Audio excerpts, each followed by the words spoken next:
friends, this is Shalini from Fortis Hospital. Today I'll be taking you through two macronutrients, which is carbohydrate and proteins. So believing that you are all keeping a good health, I'll start with my presentation. Friends, you all know we need major 5 nutrients for our living, which are carbohydrates, protein, fats, vitamins, and minerals. So we'll be talking about carbohydrate and protein today. These two are also called as macronutrients because our body requires them in a larger quantity for its functioning. So what are carbohydrates? These are the nutrients which are found in starchy food. So it's like cereals, grains, fruits, and some vegetables. So to explain you better, we'll take example of an Indian thali, your Maharashtrian thali, or a South Indian thali, a North Indian thali, or a continental food. So what do you eat in the greatest quantity? It's chapati, it could be rice, it could be a ragi, it could be any other millet, a ragi ball, or bread, oats, pasta. So these are the ones which we take in a larger quantities, right? And in some countries, even yam, tapioca, and potato are taken in a larger quantity as a staple. So what we take as a staple food majorly consists of carbohydrates. Okay, next slide, please. So based on the chemical structure, carbohydrates are of two types. One is a simple carbohydrate, the other is a complex carbohydrate. To give you an example of simple carbohydrates, these consist of sugar, plain sugar that you add for your coffee, tea, juices. Next is fruits, milk, etc. And complex carbohydrates are the one which you find in whole grains. It could be chapati, rice, millets, lentils, peas, sweet corns, and potato, etc. So we need a amalgam of both simple carbohydrate and complex carbohydrates in our food, right? In a days when you need fruit, you need juices, and also you need chapatis, rice, everything, right? We can go back to the previous slide. Yeah, so we do need simple carbohydrate also, but what you have to take care is you have to avoid empty calories. Any food which gives you nothing but energy is called as empty calorie food. So if you take an example of a candy, sugar candy, it could be cake or pastry, alcohol, all these do give only calories, nothing else. They don't give you vitamins, they don't give you minerals, they don't give you fiber. So ultimately what happens? You will not be able to keep a control on your blood sugar level. You will be adding on unnecessary fat around the waist. And it is very important, be a kidney patient or non-kidney patient, a diabetic or a non-diabetic. Everybody has to have a balanced diet. You cannot go overboard on simple carbohydrates. Okay. Okay, why do we need carbohydrates? Uh, Carbohydrates are like fuel for our body. The way car runs on fuel, our body runs on carbohydrates. So when we eat a food, we don't eat food in installment, right? We don't eat first carbohydrate or then protein. We have food which has everything. So when you eat something, it will have carbohydrate, protein, fat, vitamins, fiber, everything. So when you eat a food, it is broken down and the digestion process starts right from the mouth. So it starts breaking into smaller pieces. It goes into your stomach. It goes into your intestine, small intestine, where it is made into smaller units. And then that get absorbed into the blood, which the blood takes it to the liver and it converts into glucose. Now this is the glucose which goes around throughout the body and supplies the energy in the form of glucose. Particularly our brain, it depends mainly on a constant supply of glucose. So you can understand how important carbohydrate is. Okay, so brain doesn't prefer protein or fat. It prefers the carbohydrate or the glucose mainly as the main source of energy. Second thing, why do we need carbohydrate? Mainly it gives you a satiety. Okay, it makes you feel full for next 3 to 4 hours. You feel satisfied. When you don't feel satisfied, you will start looking for something which is not so healthy. You may go on binging on something which is junk. Remember a time when you would have skipped your breakfast or lunch. You start looking for anything which craves you more. You crave for it more, right? So it's not something that we want. So second thing is it gives you satisfaction. Third thing is carbohydrate gives you a protection against your protein being broken down for energy purpose. This is called as protein sparing effect of carbohydrates. We'll be talking about this in later slide. So what happens if we do not have carbohydrates? You feel sluggish, you have a low energy level, you feel you don't have energy to do much of the work. Okay, fatigue sets in. So again, so you start looking for things which are not healthy and you binge on those. So, and your protein will be broken down for energy purposes. So we spoke about the carbohydrates. The next important macronutrients that we discuss is protein. Now, protein are the building blocks of our body. They're also you can call them as major task force, the one which is doing the hard work. And almost 75% of all our dry weight is made up of protein. So, like carbohydrates, when you eat protein, it is broken down into a smaller unit, which is called as amino acids. Now, these amino acids are further processed and they are made into new proteins. Now, these proteins are used for different purposes. The protein can be used for transporting nutrition to different parts of the body. It helps in removing the waste from different part of the body.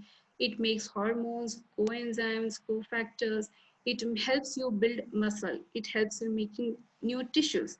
It helps in wound healing. Whenever there's a small wound or a big wound, proteins is the one which has to fill it up. Okay, it helps you fight infection by making antibodies. It sees to that your fluid balance in the body is correct. Okay, and also in time, if there's a need, it also serves purpose of providing energy to the body. As I told you, if carbohydrate is less, then protein jumps in and gives you the energy which is required. So as I told you, 75% of our dry body weight is only protein. So your hairs, nails, skin, blood, everything majorly is protein. So how do we get protein? So we'll see the sources later. So any protein molecule consists of 20 amino acids. Now 11 of these amino acids are called as non-essential amino acids because our body can prepare them on their own. The body doesn't depend upon the food. So and 9 are called as essential amino acid because it has to be derived from the food. And during the time of stress, even 6 out of the non-essential amino acids become essential because the body cannot produce it on its own. Now, where do we get the protein? We get it from animal sources and plant sources. Okay, we'll see the example now. So the major sources of protein are pulse, legumes, dals, milk, egg, meat, poultry, fish. These are the sources you would have already heard of. So first, if we talk about the plant-based proteins, you do get in cereals, grains, fruits, and vegetables. Fruit has very minute quantity of protein, but cereals and grains do have little amount of it. But we don't consider them as a major source, right? Now, what happens with plant sources are they may lack in one or the other amino acids. So, a plant source of protein is not called as a complete protein. It may lack in one or another amino acid, whereas an animal protein is a complete protein. So, what we have to do is when we take a plant source, if we are a vegetarian, we need to have a combination of different foods so that we do not lack in the amino acids which we have not been getting. For example, if you are a rice eater, you never take wheat, you may be missing on the amino acids which the wheat gives. Same way, if you always take wheat and not rice, you will not get the amino acids which the rice gives. So it's good to supplement the food by making a combination, right? And another benefit that you get from plant protein is they are all low in saturated fat, but they are high in fiber. So overall, you get a lot of benefit with a plant-based protein. So a vegetarian need not worry that he is not getting all the protein that he requires. When you make a smart combination, discuss with your dietitian, how will I get the complete protein? How will I get different sources? What are the ways I can derive protein from plants? You will get a fair idea. Okay, next slide, please. Okay, now what you see is a picture of sources of plant and both animal, which gives you protein. So again, you see complete protein, animal protein is a complete protein, but there's a way how you should take it. So having a lot of chicken in an unhealthy manner, taking a lot of eggs, is not something which is going to serve the purpose. Though animal protein is a good source of protein, if we do not take care of the way or method of preparation, you may just be landing up having a lot of fat also. So first, if we take eggs, so try to have eggs always in a boiled form or a fried form where you are subjecting it to a high temperature. Don't take a raw egg because there's a bacteria called salmonella, and if you do not cook an egg and if you take a raw egg, you can run into a risk of getting into salmonella poisoning, which is not good. Okay, so always have a boiled egg, or you can have an omelette, you can have a bread omelette, or you can have other preparations where you can even add a boiled egg to your sabzis. That way it will, you can have eggs. And many a times egg is one of the best thing to incorporate in your diet because you will feel full also and you get the best protein ever, right? Next, if it's fish, you try avoiding frying of fish. Okay, there are many methods in which can do. You can put the fish on the tawa, cover it over with the katori, so that the fat in the fish itself will help in getting cooked. You don't have to add a lot of oil. And there are conventional ways where they wrap it in the leaf and then cook it. So steaming of fish, these are the methods where you are not adding a lot of oil while you make dishes with fish. So you can have fish curry, you can have grilled fish, broiled one, or a roasted. Rather, do not fry it. Okay. And when it comes to chicken, try to have a skinned out chicken, and you need to boil or and make it with lesser oil. Okay. So and red meat, try to avoid. You should go for white meat. And again, the method of preparation has to be where you add little amount of oil. Okay, so now you know what are the sources of protein, why proteins are important, how much protein do you require. So there are, as a when in a kidney patient's life, there are different stages he goes through. First, the dietitian may say take less protein. Later, they may say you need to step up your protein. So what exactly it is? See, when you eat protein, it breaks down, and during this breaking down, it gives you byproducts which are waste. So basically, it has to be removed from the body. So when the kidneys are well, they are functioning well, it will take care of the waste. It will filter the blood, and you will be able to produce good amount of urine. But if the kidneys are compromised, if it's not functioning well, the urine will not be produced. The waste will start building up in the blood, and you'll start feeling weak. There will be loss of appetite. You may not get the proper taste, and fatigue sets in. You'll not be using the bathroom the way you used to. You feel heavy because there's a fluid buildup, right? And then when you have to start going for dialysis. So this is the stage where protein requirement has to be reduced. Okay, so when you are not in dialysis, protein has to be less. Once you start with dialysis, because the process of dialysis removes or leaches out a lot of protein from the blood, you need to step up your protein requirement. Okay, so we'll see how much of protein is required at each stage. Okay, so here are the three stages, where early stages, the stage where you are still not on dialysis. So around zero point 0.8 gram per kg body weight is required for your whole day's protein stores. Okay, so for assuming a person is 60 kgs, weighing 60 kgs, so zero point 0.8 into 60 would be 48 grams. Okay, so you need 48 grams of protein, which is spread throughout the day. So it doesn't mean only meals or snacks. It also has to take into account the beverages that you have. So early morning milk or coffee, if you're taking evening beverage, bedtime beverage, if you're taking something in the mid morning, your breakfast, lunch, dinner, everything added together, the protein sources, how much of a protein you're getting throughout the day, all that has to account for 48 grams, right? Next, if you're on dialysis, and if you're getting dialyzed maybe twice or thrice a week, the requirement could be around 1.2 gram. So when you calculate, it will be coming around 72 grams of protein for the whole day. Again, if you're opting for a peritoneal dialysis, then the requirement is little more higher. It's around 1.2 to 1.5 gram protein per kg body weight. So it goes to around, say, from 72 to 90 grams. Now, we are telling a calculation, rough calculation, assuming 60 kg. But there might be chances when a person is obese, and we might have to make some alterations in the requirement for that person. Okay, now this is just for your understanding. For a rough idea, we are telling how much of protein per kg body weight is required. So when we were talking about carbohydrates, we spoke about protein sparing effect. Now, as we told you, see, when we take carbohydrates in required quantity, it is used up. If it is taken in more quantities, it is converted into glycogen and it is stored in our skeletal muscles and our liver. Okay. Now, but if we do not take enough of carbohydrate and there's no energy for the body to work on, it looks out for any nutrient which can give its energy. So it is the protein that the body prefers after carbohydrate for its energy purpose.